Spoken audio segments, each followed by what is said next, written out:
things. Busting a move. I wasn't expecting that. Were we enjoying ourselves on stage? Yeah, one character says, we shall have revelling tonight, so we revelled. Yeah, we did what the text told us to do.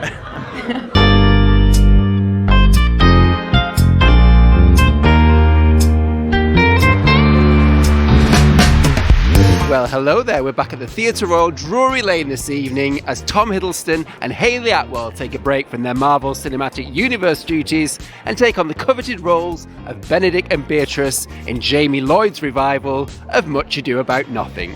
Be sure to subscribe to What's on Stage and ring that bell for notifications for all that theatrical goodness. Now, without any further ado, about nothing, let's get you to the highlights.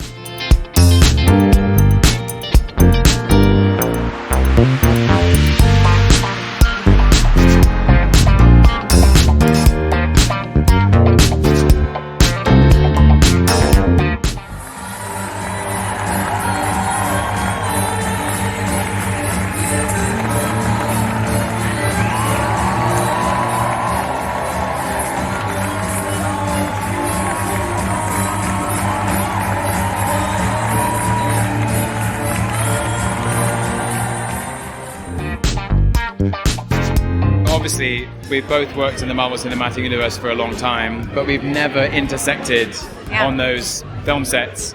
But we have known each other for 20 years.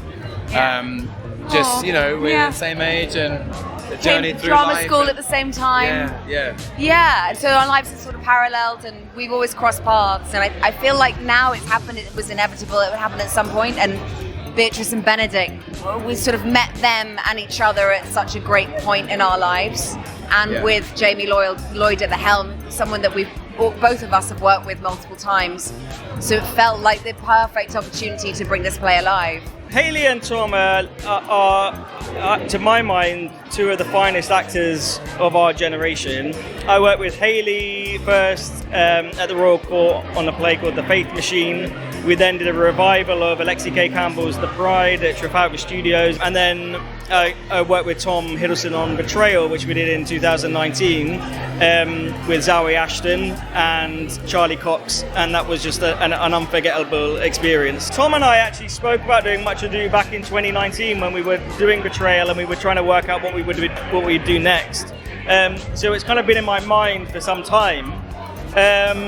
But there's so much division and so much tension, so much conflict in the world that I really wanted this season to be so joyful.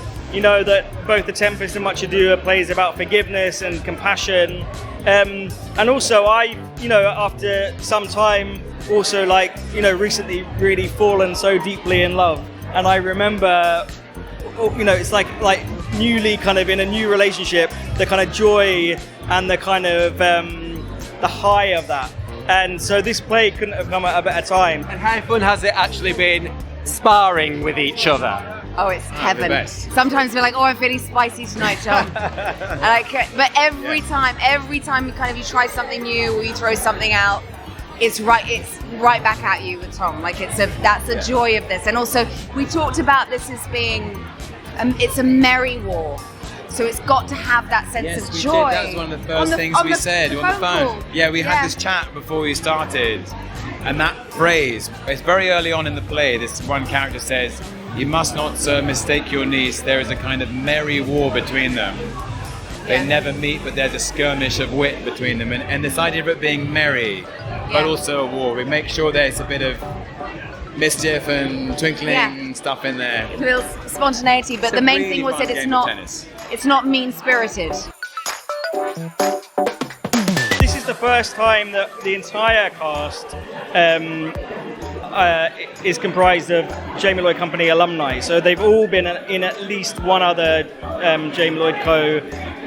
production, sometimes 2, 3, and in the case of Forbes Masson, this is number 6. And it's so exciting because it's Shakespeare for the now. It's a Shakespeare that John Blue has really well edited, and Jamie's just gone really full on with it, and it really is exciting and out there, and it can a younger audience can really appreciate it. So can an audience that knows Shakespeare really well. It's a fresh take on Shakespeare's amazing language. Oh, my favourite moment in the show. I mean, Tom does a lot of great physical comedy, which I don't want to spoil for anyone, but come see the physical comedy and then we'll chat about it afterwards. I love the dancing, I have to say. It does bring me so much joy, and yeah, the dance battle in particular. I love it. Oh my. This show's a bit of a fever dream. I feel like every time we do it, we discover all these new bits that are just really crazy. So it's really hard to not pin down one moment, but I do think the moment where Margaret and Borachio meet and have sex in these animal masks is quite bizarre and quite trippy, and the way that they've designed the sound, and then me going into a song right after, like, it's all a bit nuts. The craziest moment, I'd probably say maybe the sex scene is, I mean, it's a first for me. It's a first. Yeah. That's something that I hadn't done before. I didn't think, no, when I thought of Shakespeare, I wasn't sure that was where it was going, you know? In the play, there's this sort of masked ballroom sort of scene, and actually we have masks made by the Masked Singer, which are these incredible designs. You have to come see it and see them. I have this amazing spaceman, like with an all-silver outfit. It's bizarre. When we first saw the designs, we all screamed. We were like, what? What is this show? What are we making?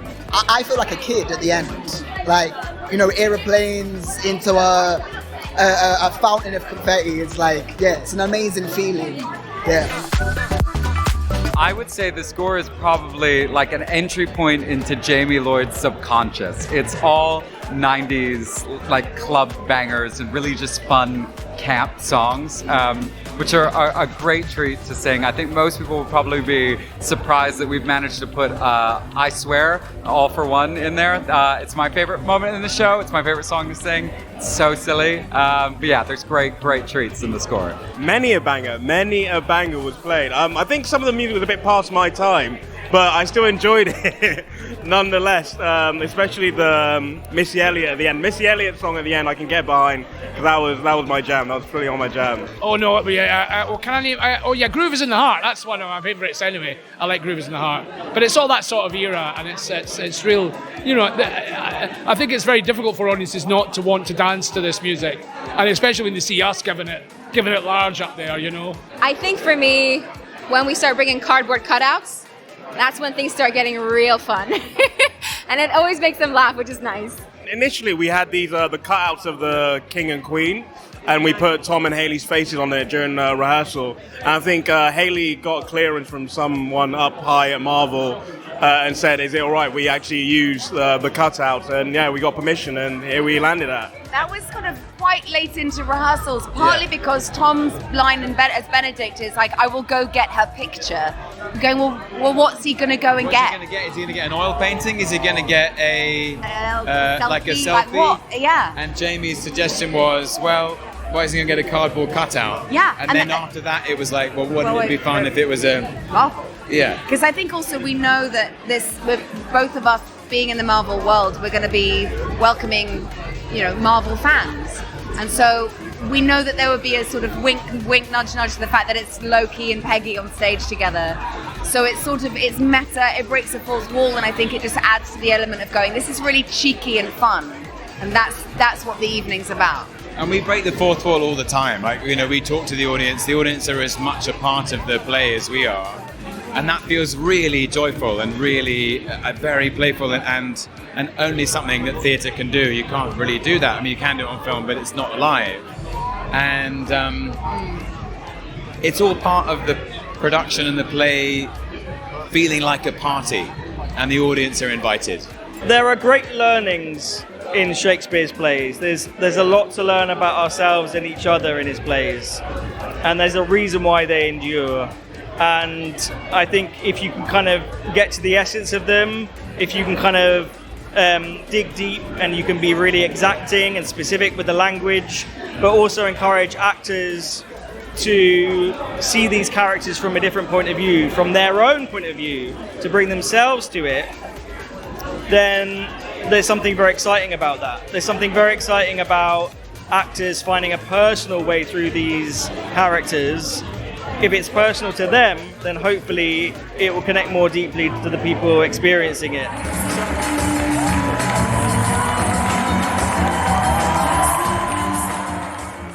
Much Ado About Nothing continues its limited run here at Theatre Royal Drury Lane until the 5th of April 2025. As always, you can leave your thoughts about the show in the comments section down below. But please, for the love of the god of mischief himself, keep it kind. And I'll see you next time for WhatsOnStage.